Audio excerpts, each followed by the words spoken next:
For visitors coming to Central Australia, they arrive at Alice Springs Airport, and Earth Sanctuary is just a stone's throw away from that, so 15 minutes from CBD Alice Springs on 100 acres overlooking the eastern McDonnell Ranges.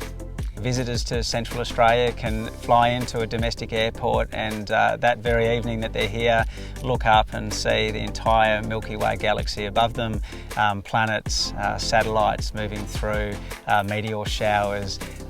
It's loosely called the Great Barrier Reef in the sky. It's an active, moving phenomenon and you can enjoy it all night.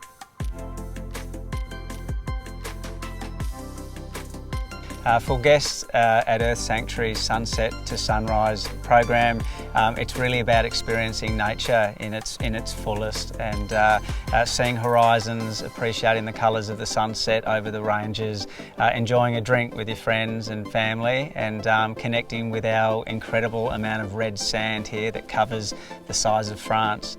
It's a very different experience from the built-up environments of our cities and so on. Guests will meet their guides, enjoy some local native cuisine and foods, and as it slowly starts to get dark and the canopy of stars opens up, your guide will take you on a journey of the night sky and explore the southern sky, the Southern Cross, the Magellan Clouds, learn how to find the path of the planets and the moon, and then understand different cultural perspectives of the night sky to local Indigenous people, to groups of people all over the world, Northwest Africa, Native American Indian, Maori New Zealand. Lots of stories get entwined at the Earth Sanctuary and guests can hear these stories through different guides, and then they can start playing with some pretty cool technologies from the Space Observatory. They can look through a bunch of different telescopes, look at the rings of Saturn, appreciate the moving moons around Jupiter, and maybe look at binary stars or nebula and so on. And at the Earth Sanctuary, guests can also connect that to the stories of local Arunda people. This is Mabantwa, this is their backyard. It's been their home for a long, long time.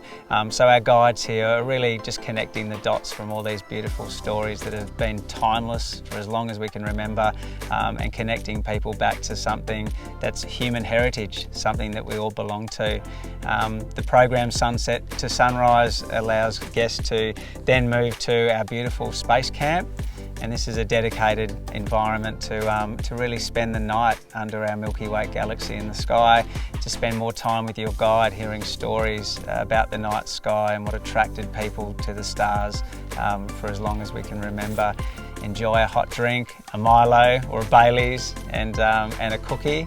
And these stories go as far as you want to go, and often it leads to a beautiful slumber, sleep in your swag rolled out around the campfire with your dome tents around you, and all night you can sort of drift off and open your eyes again to the moving Milky Way galaxy above your head.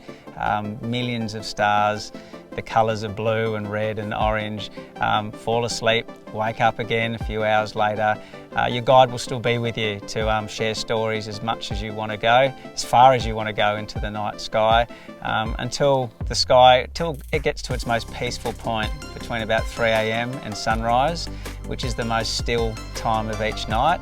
And that's an experience which very few people on the planet get to enjoy anymore. The stillness of Central Australian desert. Very early in the morning, you're in the comfort of your swag. And so the common experience at the sanctuary under the stars is a sense of awe about life and about the size of the galaxy beyond us, and all the questions that it raises about who we are and what we are and what's for dessert. Central Australia is known for its extremes, so you need to prepare for a cold night and wear your thermals and have a beanie on your head. It's really important. Once you're in your swag, you're surprisingly warm and comfortable. So the swags are a safe and comfortable way to enjoy the stars. But certainly when you're outside of that, temperatures do drop very quickly. And so it's almost sometimes compared to going to a ski resort. Have a good warm jacket, have a warm hat, wear gloves if you need to. And this is particularly between July and August and so on. Our autumn and spring here are a little bit more mild. And so be prepared for a shift in the weather from a warm day to a very cold night.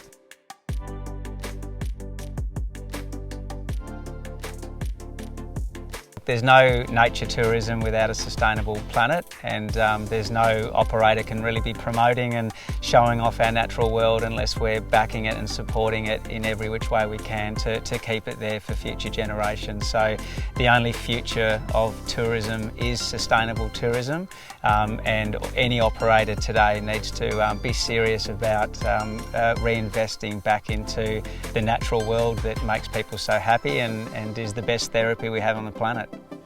Sustainable travel is a challenge, and we know that there is a big carbon footprint to the travel industry, so we need to be accountable for offsetting our impact when it comes to carbon produced in our journey.